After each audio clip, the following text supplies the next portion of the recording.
தூத்துக்குடி துப்பாக்கி சம்பவம் குற்றம் சாட்டப்பட்ட அதிகாரிகளின் சொத்து விவரங்களை விசாரிக்க வேண்டும் என தற்பொழுது ஒரு தகவலானது வெளிவந்துள்ளது.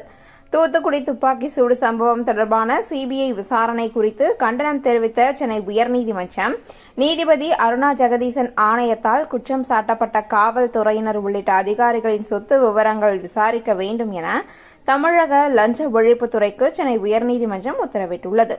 தூத்துக்குடி துப்பாக்கி சூடு சம்பவம் தொடர்பாக தாமாக முன்வந்து விசாரணைக்கு எடுத்த வழக்கை தேசிய மனித உரிமை ஆணையம் முடித்து வைத்ததை எதிர்த்து மனித உரிமை ஆர்வலர் ஹென்றி திபேன் சென்னை உயர்நீதிமன்றத்தில் வழக்கு தொடர்ந்திருந்தார். இந்த வழக்கு நீதிபதிகள் எஸ். சுந்தர் மற்றும் செந்தில்குமார் அமர்வில் விசாரணைக்கு வந்தது.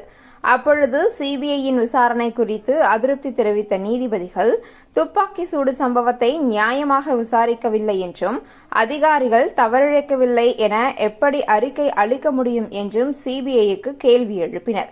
சுதந்திரமான விசாரணை அமைப்பின் முடிவு கவலை அளிக்கும் வகையில் உள்ளதாக குறிப்பிட்ட நீதிபதிகள் இந்த வழக்கின் விசாரணை சிபிஐயின் கையாலாகாத தனத்தை காட்டுவதாகவும் கண்டனம் தெரிவித்தனர்.